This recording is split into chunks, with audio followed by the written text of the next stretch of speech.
నమస్తే, నేను మీ కుప్ప పద్మిని. ఇన్నాళ్ళు మీ సపోర్ట్ ని నాకు అందిస్తూ, మీ ప్రేమని నాకు అందిస్తున్న ప్రతి ఒక్కరికి కృతజ్ఞతలు.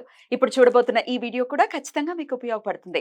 లైక్, షేర్ అండ్ సబ్స్క్రైబ్ చేసి మీ ఇష్టాన్ని అలాగే మీ సపోర్ట్ ని నాకు అందించండి. అలాగే ఈ వీడియో పట్ల మీ అభిప్రాయాన్ని కమెంట్ సెక్షన్ లో కమెంట్ చేసి నాకు తెలియజేయండి. నమస్తే.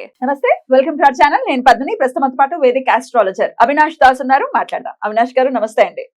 నమస్తే అండి. అవినాష్, ఏంటి బోర్డ్ ఏదో వేశారు? వాట్ ఇస్ ఏంటి ఇది? అసలు ఇది నంబర్స్ కూడా వేశారు.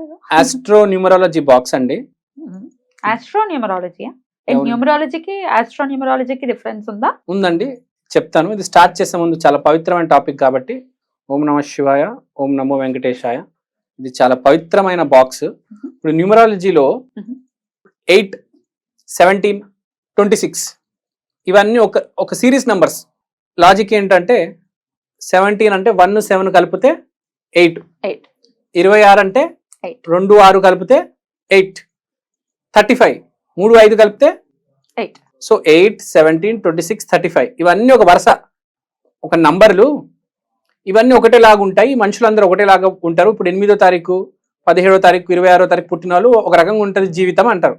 న్యూమరాలజీ, ఆస్ట్రో న్యూమరాలజీ ఏంటంటే 1, 13, 25, 37, 49, 61 ఈ నంబర్లు అన్నీ ఒకటేలాగా ఉంటాయి. ఇప్పుడు మీ జీవితంలో ఈ ఏజెస్ లో కొన్ని ఈవెంట్స్ జరుగుంటాయి, అవి చాలా రిజంబుల్ అవుతాయి. సో ఇక్కడ ఏంటంటే ఇప్పుడు 8, 17, 35 అనుకున్నాం కదా, 26 అవన్నీ ఏంటంటే అవి వ్యక్తిత్వాలు. ఇప్పుడు 8 నంబరు 17 నంబర్ బాగా ఫ్రెండ్స్ అవుతారు, 17, 26 ఫ్రెండ్స్ అవుతారు. ఇదేంటంటే ఇల్లులు. Astrology house, 1st, 2nd, 3rd, 4th, 5th, 6th, 12 houses. So ఒక్క హౌస్ లో కొన్ని నంబర్ స్టోర్ అయి ఉంటాయి.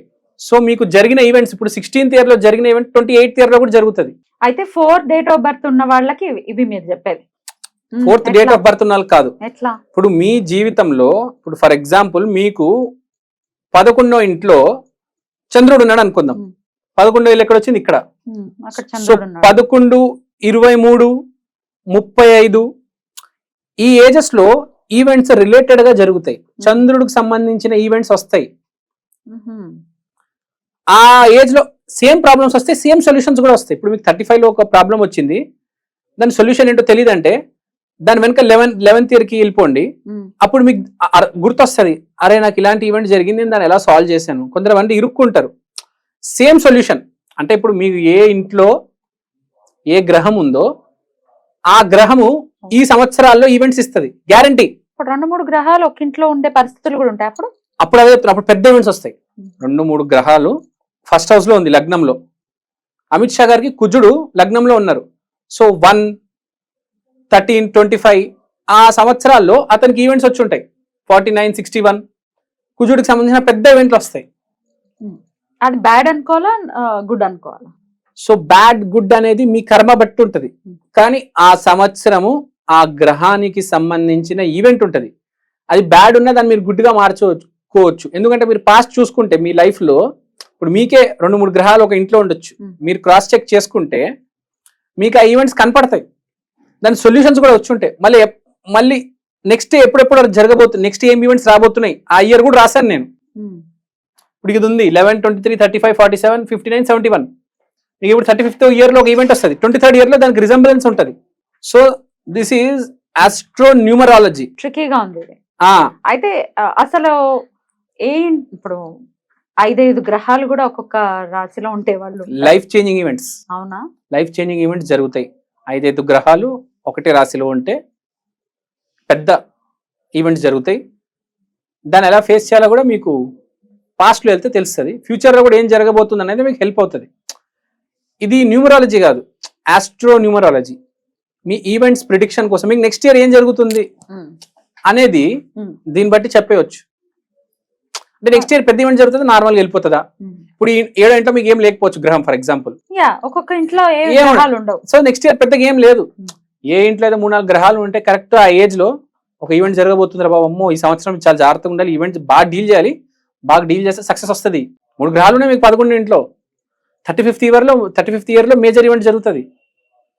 దాన్ని ఎలా ఫేస్ చేయాలి? 23rd 11 లో 23 ఏటలో 11 ఏటలో ఏం జరిగింది గుర్తు తెచ్చుకొని అప్పుడు నేను ఎలా ఫేస్ చేశాను అంటే 23 ఏటలో ప్రాబ్లం వచ్చింది, ఎలా ఫేస్ చేశాను అనేది గుర్తెచ్చుకుంటే ఇప్పుడు analysis చేసుకో. అనాలిసిస్ ప్లస్ ప్రాబ్లం సివియారిటీ, ఏ రకమైన ప్రాబ్లం జరగబోతుంది. 23లో మంచి జరిగింది, అయ్యో అయితే 35లో కూడా మంచి జరగబోతుంది నాకు, అంతే కదా. 35 వచ్చినప్పుడు చూడాలి. 35 వచ్చినప్పుడు చూడాలి, జరుగుతుంది కంపల్సరీ. మీకు 23లో మంచి జరిగి ఉంటే 35 ఏటలు కూడా మంచి జరుగుతుంది. ఎందుకంటే 35, 23 అదే ఇంట్లో ఉన్నాయి, ఎప్పటికీ అక్కడే ఉంటాయి కూడా, ఎప్పటికీ అక్కడే ఉంటాయి కూడా కదా. Right right. ఓకే, ఇట్లా ఈవెంట్స్ ఏం జరుగుతున్నాయి అనేది ప్రెడిక్ట్ చేసుకోవచ్చు, మీకే మనకి తెలుసుకోవచ్చు. మీకే తెలుసుకోవచ్చు. ఆ ఇయర్ లో 11వ ఏట మేజర్ ఈవెంట్ ఏం జరిగింది, 23వ ఏట మేజర్ ఈవెంట్ ఏం జరిగింది, 35లో కూడా ఓహో మంచి జరిగింది కాబట్టి 35లో కూడా మంచి జరగబోతుంది. ఓహో చంద్రుడు ఉన్నాడు 11 ఇంట్లో, 23 ఏట మంచి జరిగింది, చంద్రుడు మళ్ళీ 35 ఏట చంద్రుడి వల్ల మంచి జరుగుతుంది మీకు. సో ఎవ్రీ ఇయర్ ఉంటుంది కదా ఇంచుమించు. ఇప్పుడు కొంతమందికి గ్రహమాలిక యోగం ఉంటుంది, గ్రహాలన్నీ లైన్ గా ఏర్పడి ఉంటాయి చాలా అవును. బ్యూటిఫుల్ గా, అప్పుడు ఎవ్రీ ఇయర్ ఉంటుందని అవును, అనుకో. స్మాల్ ఈవెంట్స్ జరుగుతాయి లైఫ్ లో, Small, పెద్ద పెద్ద ఈవెంట్స్ ఉండవు. 3 గ్రహాలు ఒకటే దాంట్లో ఉన్నాయి. లేకపోతే అప్పుడు ఏముంటది అంటే గ్రహమాలిక అన్నారు, 9 గ్రహాలు అన్ని ఒకలాగా ఉండవు, ఒక గ్రహం స్ట్రాంగ్ ఉంటది. 9 గ్రహాలు మొత్తం అలా గ్రహమాలిక అని కాదు, ఒక 5 గ్రహాలు ఇట్లా లైన్ ఉన్నాయి లైన్ అనుకుందాం, ఉంటాయి. లగ్నం కానీ నుంచి. స్ట్రెంత్ అయితే ఒక గ్రహానికి ఉంటది. ఒక మనిషి గ్రహానికి గురించి ఉంటుంది. మాట్లాడుకోవాలంటే ఒక గ్రహమే స్ట్రెంత్ ఉంటదండి. ఇప్పుడు మీకు శని నేను చెప్పగలుగుతా, మీకు శని వల్ల చాలా ఇంపాక్ట్ ఉంటది, అది చాలా ఇంపాక్ట్ ఇస్తుంది. సో అట్లా అట్లా ఆ గ్రహం చూసుకోవాలి. చూసుకోవాలి, మనకి ఏ గ్రహం స్ట్రెంత్ ఉంది అనేది ఫస్ట్ లైఫ్ లో తెలుసుకోవాలి. ఆ పనే చేస్తూ ఉండాలి, ఆ పనే ఆ మార్గాన్ని వెళ్ళాలి. మీకు ఇప్పుడు కుజుడు స్ట్రాంగ్ ఉన్నాడు, శని స్ట్రాంగ్ ఉన్నాడు, మీరు ఆ మార్గాన్ని వెళ్తారు, కష్టాన్ని నమ్ముతారు, ప్యాషన్ నమ్ముతారు, ఆ మార్గాన్ని వెళ్తున్నారు, అదే జరుగుతుంది మంచి. ఒకవేళ ఇప్పుడు నెగటివ్ ఆల్రెడీ జరిగింది, say for example 10th year లో ఏదో జరిగింది, మళ్ళీ ఇంకొక ఇయర్ లో రాబోతోంది, దాన్ని మనం నలిఫై చేసుకోవడం కానీ రెమెడీ చేసుకుని తప్పించుకునే ప్రయత్నం చేయొచ్చా? అదే ముందే ప్రిపేర్ అయి ఉంటే ఫేస్ చేయొచ్చు, అదే చెప్తున్నా. ఫేస్ చేసే ఇష్టం లేదు కదా జనాలకి, that's what the problem. Problem is going to come. రేపు ఏం జరుగుతుంది తెలియదు, మనం ఆస్ట్రాలజీ యూస్ చేసి రేపు ఏం జరగబోతుంది అని కొంచెం హింట్ ఇస్తున్నా, నువ్వు రెడీగా ఉండంటున్నా. సో అస్ట్రాలజీ ఓన్లీ అది ఇండికేషన్ మాత్రమే. ఇండికేషన్ ఫేస్ నువ్వు చేయి, అరే నువ్వు మారరా, నువ్వు మారితే నీ జీవితం కూడా మారుతుంది. నువ్వు తప్పు చేసావు కాబట్టి నీకు 10 ఏటలో తప్పు జరిగింది, ఈసారి 22 ఏట 34 ఏటలో నువ్వు దాన్ని సరిదిద్దుకోలేవా?